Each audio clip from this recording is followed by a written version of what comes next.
Hello everyone, आज मैं आपसे जिस टॉपिक के बारे में बात करूंगी वो है tough time never last time but tough people can do it. देखिए कि मुश्किल टाइम है ना, वो सब पर आएगा है ना, लेकिन आखिरी नहीं होता जो मुश्किल टाइम है। लेकिन जो स्ट्रांग लोग हैं वो उसे फेस कर देते हैं। देखिए जो मुश्किल टाइम है वो सब पर आता है। अगर हम कोई काम कर रहे हैं हमें चैलेंज फेस करने पड़ेंगे, अप डाउन आएगा ही आएगा। अगर हम निकले हैं किसी काम को करने के लिए, अपनी अपनी मंजिल पर पहुंचना है, अपने लक्ष्य पर पहुंचना है, तो हमें चैलेंज फेस करने पड़ेंगे। तो ये आएगा ही आएगा। लेकिन कई बार क्या होता है कि जो चैलेंज है वो बहुत ज्यादा आ जाते हैं, बहुत ज्यादा चैलेंज आ जाते हैं, बहुत ज्यादा हम फ्रस्ट्रेट हो जाते हैं। वो एक ऐसा टाइम होता है कि हमारे पास दो ऑप्शन होते हैं। बिकॉज मैं अपने बिजनेस में काफी टाइम से इन्वॉल्व हूँ, काफी बार मेरे साथ वो टाइम आया है।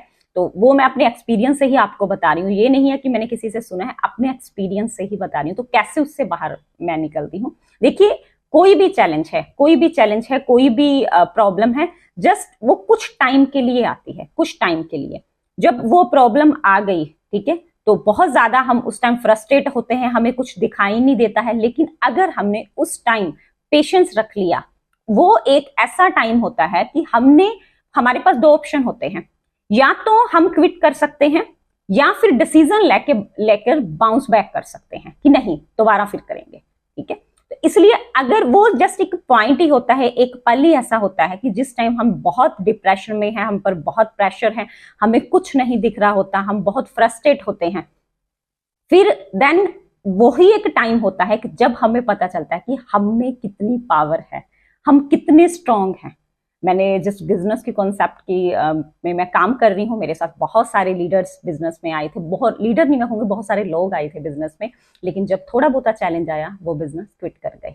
लेकिन उस बिजनेस को करने के लिए हमें हम देखो किसी को मोटिवेट तो कर देते हैं, बाहर से मोटिवेशन अलग होती है, लेकिन जो अंदर की मोटिवेशन है ना, जो आपकी अंदर की टफनेस है, वही काम आएगी। कहने का मतलब है कि जो थोड़ा सा चैलेंज आता है, कुछ तो उससे निखर जाते हैं, कुछ बिखर जाते हैं। ये हमने डिसाइड करना है कि हम हमारे काम को करने के लिए, हमें आगे बढ़ने के लिए जो चैलेंज आया है उसको फेस करके हमने निखरना है या बिखरना है।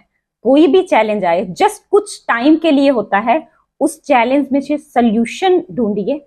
उस टाइम आपको अपनी टफनेस दिखानी होगी। अगर हम उस टाइम उस काम को दोबारा फिर बाउंस बैक करके स्टार्टिंग करेंगे, देन उसके रिजल्ट आएंगे आएंगे। और एक बार नहीं, बहुत बार ये टाइम आएगा। मेरे साथ बहुत बार आया है, बहुत बार आगे आएगा। लेकिन आपको अपने अंदर कैपेसिटी पता लगती है, आपको उस टाइम अपनी टफनेस दिखानी होगी, नहीं मैंने इसे करना है। देन उस काम को आप दोबारा फिर स्टार्ट कीजिए, फिर आगे आप जा सकते हैं। इसलिए कहते हैं कि tough time never last time. जो मुश्किल टाइम होता है वो आखिरी नहीं होता है, but tough people can do it. लेकिन जो स्ट्रांग लोग होते हैं उसे कर जाते हैं। इसलिए चैलेंज आएंगे, हमें फेस करना है। बस उस एक क्षण, उस एक टाइम को हमें अपने आप को स्ट्रांग बना के रखना है। हमें क्विट वाली साइड नहीं जाना, आगे वाली साइड जाना है। अगर हमने उस टाइम भी डिसीजन ले लिया, वो हमारी हैबिट में बन जाएगी। तो हैबिट हमारे हाथ में, हमें हमारी आदतों कैसे बनानी है। तो अगर हमारे हैबिट में, हमारे एटीट्यूड में विनर एटीट्यूड आ गया, तो बस ये चैलेंज तो हम फेस कर ही लेंगे। क्योंकि एक बात हमेशा याद रखिए, वो परमात्मा आपको उतने ही चैलेंज देगा जितने आप फेस कर सकते हैं। जो आप फेस नहीं कर सकते वो चैलेंज आपको कभी भी नहीं देगा। Thank you very much.